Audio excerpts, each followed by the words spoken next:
Assalamualaikum warahmatullahi wabarakatuh. Perkenalkan, nama saya Ronaldo Rizky Arifin Subekti. Di sini saya akan menjelaskan tentang ekonomi mikro. Yang pertama, ada masalah pokok perekonomian dan kebutuhan untuk membuat pilihan.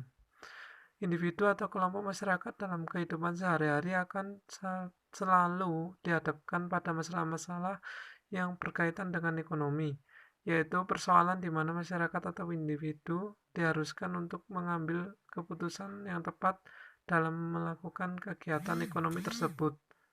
Kegiatan ekonomi menurut Sukirno didefinisikan sebagai kegiatan suatu perusahaan atau suatu masyarakat untuk memproduksikan barang dan jasa maupun mengonsumsi menggunakan barang dan jasa tersebut. Masyarakat atau individu akan berhadapan dengan berbagai pilihan dan alternatif sehingga dari alternatif tersebut perlu diambil langkah yang cepat untuk melakukan kegiatan ekonomi. Yang kedua, definisi ilmu ekonomi dan bentuk analisisnya. Yang pertama, di sini ada definisi ilmu ekonomi. Menurut Sukirno, menyatakan bahwa ilmu ekonomi adalah suatu bidang ilmu yang luas nyebutnya. Oleh sebab itu, sangatlah sukar untuk membuat definisi yang akan memberikan gambar yang tepat mengenai analisis-analisis yang diliputi ilmu ekonomi. Namun demikian, ini tidaklah berarti bahwa suatu definisi yang secara ringkas menerangkan bidang studi dari ilmu ekonomi sama sekali tidak dapat dilakukan. Yang kedua, bentuk analisis menurut Sukirno mengatakan bahwa analisis ekonomi dapat dibedakan kepada 3 golongan. Yang pertama ekonomi deskriptif, yang kedua teori ekonomi, dan yang terakhir atau yang ketiga ekonomi terapan atau applied economic. Yang ketiga ada alat-alat analisis dalam ilmu ekonomi. Teori dan penjelasan-penjelasan ilmiah memerlukan alat-alat agar dapat dengan lebih mudah dipelajari. Dalam bidang kedokteran, misalnya pengajaran mengenai tubuh manusia dibuat dengan menggunakan pertolongan gambar dan model-model mengenai tubuh manusia dan bagian-bagiannya. Dalam ilmu-ilmu ekonomi, usaha untuk memberikan penerangan yang lebih jelas mengenai teori-teori ekonomi dilakukan dengan pertolongan grafik.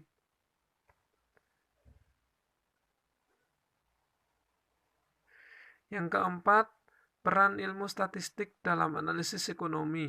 Ilmu statistik memegang peran yang sangat penting di dalam mengumpulkan data mengenai berbagai aspek dari kegiatan suatu perekonomian.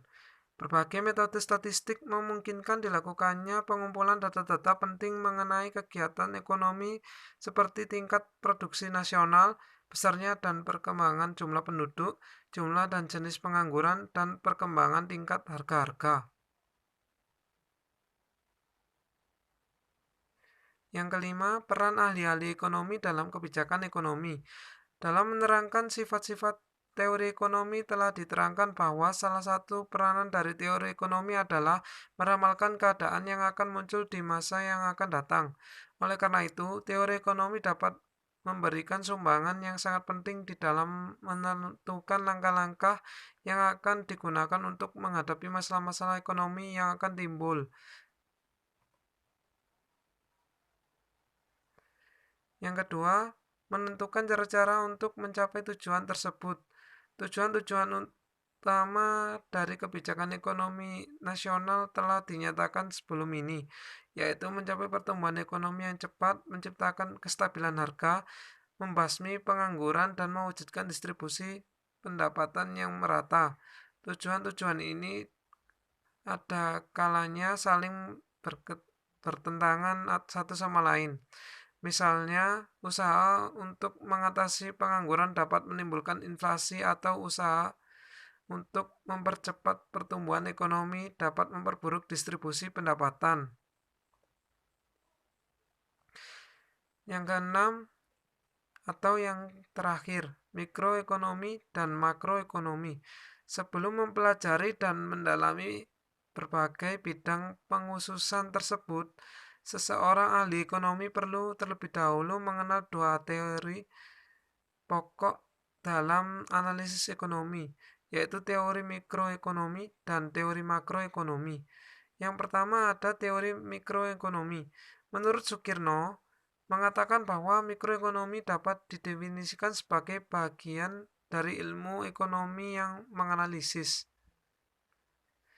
mengenai bagian-bagian kecil dari keseluruhan kegiatan perekonomian, sedangkan menurut Staltrov mengatakan bahwa teori mikroekonomi atau teori harga mempelajari perilaku ekonomi dari setiap unit pengambilan keputusan secara individu seperti konsumen, pemilik sumber daya, dan perusahaan dalam suatu perekonomian bebas. Yang kedua, teori makroekonomi. Menurut Sukirno, analisis makroekonomi merupakan analisis ke atas keseluruhan kegiatan perekonomian. Analisisnya bersifat global dan tidak memperhatikan kegiatan ekonomi yang dilakukan oleh unit-unit kecil dalam perekonomian.